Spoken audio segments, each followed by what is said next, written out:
मंत्रिपद न मिळाल्यामुळे नाराज झालेले छगन भुजबळ बंडाच्या पवित्र्यामध्ये उभे ठाकलेले पाहायला मिळाले होते।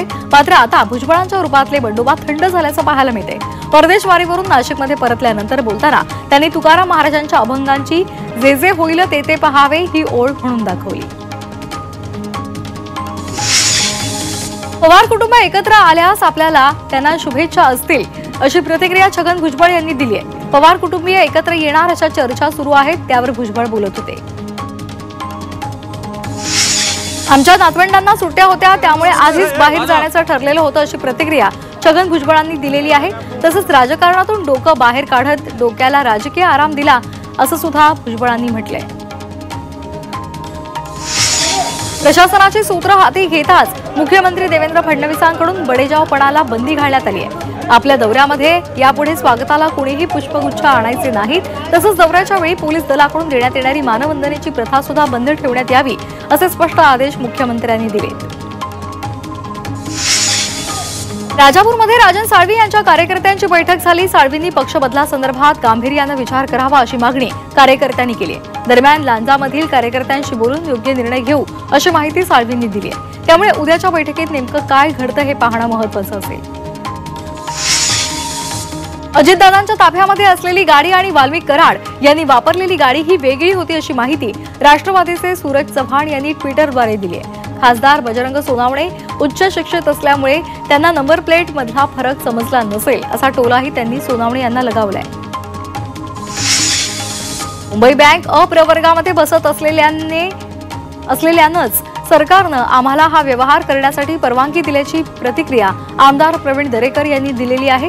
तसंच विरोधकांचं मुंबई बँकेवर खूप प्रेम आहे असं म्हणत त्यांनी विरोधकांना टोला लगावलाय।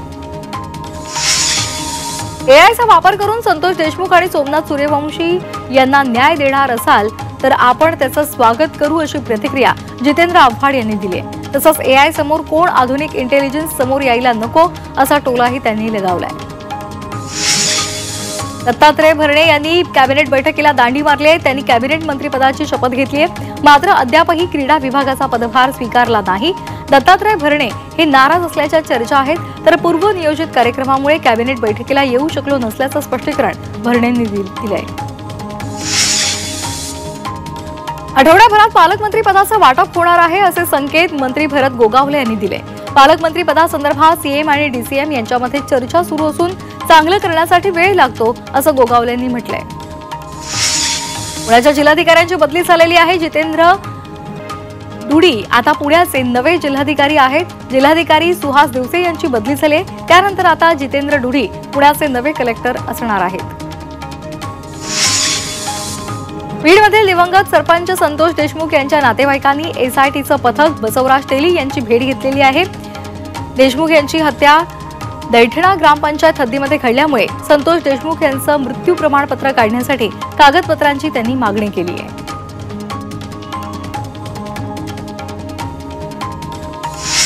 बीडमधील संतोष देशमुख हत्या प्रकरणामधील 3 आरोपींना फरार घोषित करण्यात आलेला आहे। स्थानिक गुन्हे शाखेचे पोलीस निरीक्षकांनी प्रसिद्धी पत्रक जारी केले, तर आरोपी पकडून देणाऱ्याला योग्य बक्षीसही दिलं जाणार आहे। बीडमधील सरपंच संतोष देशमुख हत्येप्रकरणी संशयित आरोपीला एसआयटी पथकानं ताब्यात घेतलेला आहे। पथकाकडून आरोपीची कसून चौकशी केली जाते। संशयित आरोपी हा मुख्य आरोपीचा नातेवाईक असल्याची माहिती मिळते। संतोष देशमुख यांच्या हत्येप्रकरणी उज्ज्वल निकम यांची सरकारी वकील म्हणून नेमणूक करावी अशी मागणी आमदार सुरेश धस यांनी केली। त्यांनी मुख्यमंत्री फडणवीसांची भेट घेऊन या संदर्भातली ऑर्डर काढण्याचीही मागणी केली आहे। परभणीमध्ये 4 जानेवारीला भव्य सर्वपक्षीय मोर्चा काढला जाणार आहे। संतोष देशमुख यांच्या मारेकऱ्यांना अद्याप अटक करण्यात आलेली नाही आणि त्यांना अटक करावी या मागणीसाठी या मोर्चाचं आयोजन करण्यात आलंय।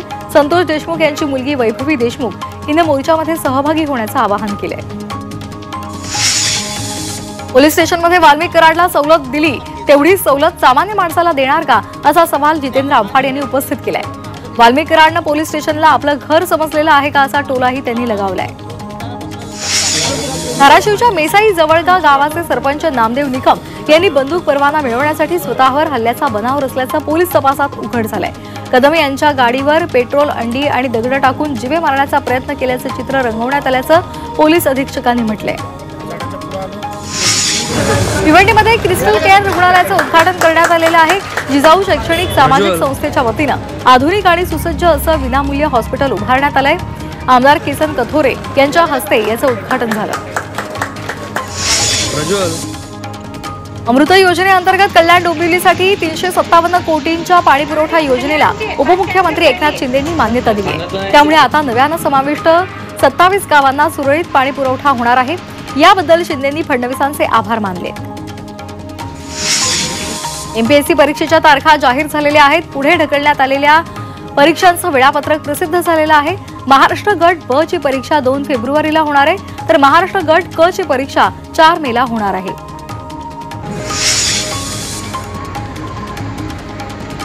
मुकेने धरणामधून नांदूर मधेश्वर धरणामध्ये सोडण्यात आलेल्या पाण्यामध्ये जलपर्णी वाहून आल्यामुळे गोदावरी नदीतील पाणी दूषित होतंय। डासांचा प्रादुर्भाव वाढतोय आणि त्यामुळे सायखेडा चांदोरीकर नागरिक त्रस्त झाले। नाशिकच्या पवन नगरमध्ये एका शूजमध्ये सापाचं पिल्लू आढळून आलेलं आहे। दरम्यान तात्काळ सर्पमित्राला बोलावून सापाला निसर्गाच्या सानिध्यात सोडून देण्यात आलं। या बुडातल्या सापाचा व्हिडिओ सध्या सोशल मीडियावर व्हायरल होतोय। मानाच्या खेलरत्न पुरस्कारांची घोषणा झालेली आहे। यंदाच्या वर्षी मनू भाकर, डी गुकेश, त्याचबरोबर हरमनप्रीत सिंह आणि प्रवीण कुमार यांना खेलरत्न पुरस्कारानं गौरवलं जाणार आहे, तर कोल्हापूरचा मराठमोळा शूटर स्वप्नील कुसाळेला अर्जुन पुरस्कार जाहीर झालाय। 17 जानेवारीला राष्ट्रपती द्रौपदी मुर्मू यांच्या हस्ते पुरस्कारांचं वितरण होणार आहे। वाशिमच्या रिसोड बाजार समितीमधील गैरव्यवहाराच्या चौकशीच्या मागणीसाठी आंदोलन करण्यात आलं। बाजार समितीमधील बनावट कागदपत्र तसंच आर्थिक व्यवहारांच्या सखोल चौकशीची मागणी यावेळी करण्यात आली। बुलढाण्यामध्ये व्यायामशाळेच्या स्वतंत्र रस्त्याच्या मागणीसाठी ठिय्या आंदोलन करण्यात आलं। व्यायामशाळेमध्ये जाण्यासाठी युवकांना शाळेची भिंत ओलांडून जावी लागत होती, मात्र आता नगरपालिकेसमोर ठिय्या आंदोलन करत नागरिकांनी मागणी केली आहे।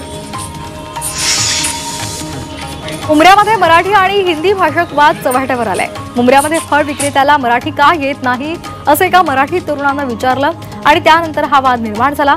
या वादानंतर मराठी भाषक तरुणावरच मुंब्रा पोलिसांनी गुन्हा दाखल केलाय। जून 2024 या महिन्यामध्ये समाधानकारक पाऊस झाल्यानंतर येवला तालुक्यातील शेतकऱ्यांनी रबी हंगामामधील गहू पीक घेतलेलं आहे। आता त्या पिकाला किमान 2 वेळा पाणी देण्याची आवश्यकता असताना विहिरींनी तळ गाठलाय। अमरावतीमध्ये सोयाबीनचा शासकीय दर 4892 जाहीर झाला असला तरी यंदा सोयाबीनचे दर 4200 रुपये प्रति क्विंटल असल्यामुळे ते विकले जात आहेत। मात्र आता सोयाबीनच्या दरात मोठी घसरण झाली आहे, त्यामुळे शेतकरी मेटाकुटीला आलाय। सोलापूर जिल्ह्याच्या सततच्या बदलत्या हवामानाचा गंभीर परिणाम रबी हंगामावर झालेला आहे। त्यामुळे पिकांची वाढ खुंटलेली आहे, तसंच पिकांना कीड लागून पानं पिवळी पडत आहेत आणि त्यामुळे शेतकऱ्यांचा फवारणीसह इतर खर्च वाढलेला आहे। त्यामुळे शेतकरी राजा मोठ्या चिंतेत सापडलाय। चंद्रपूर जिल्ह्यातील शेतकऱ्यांनी शेतामधील कापूस आणि सोयाबीन घरी साठवून ठेवलेला आहे। या पिकांना योग्य आणि वाढीव मोबदला मिळावा अशी मागणी शेतकरी करतायत। खतं, बियाणं आणि शेतमजुरांची मजुरी मोठ्या प्रमाणात महाग झाल्यामुळे शेतकऱ्यांचं आर्थिक गणित कोलमडलंय। ऑक्टोबर महिन्यामध्ये लागवड केलेल्या टरबूज काढणीला सुरुवात झाली आहे, मात्र गेल्या 8 ते 10 दिवसांपासून ढगाळ वातावरणामुळे ऐन काढणीच्या वेळेस आता टरबूजाला तडे जाऊ लागलेले आहेत। टरबूजाला केवळ 4 रुपये किलो इतका भाव मिळतोय आणि त्यामुळे शेतकरी आर्थिक संकटात सापडलाय। वाशिम कृषी उत्पन्न बाजार समितीमध्ये तुरीच्या दरात मोठी घसरण झाली आहे। तुरीला प्रति क्विंटल 7000 ते 7551 रुपये इतका दर मिळतोय। गेल्या महिन्यांच्या तुलनेमध्ये तुरीचे दर जवळपास 2000 रुपयांनी कमी झालेत। आवक कमी असून सुद्धा भाव पडल्यामुळे शेतकरी संकटात सापडलाय।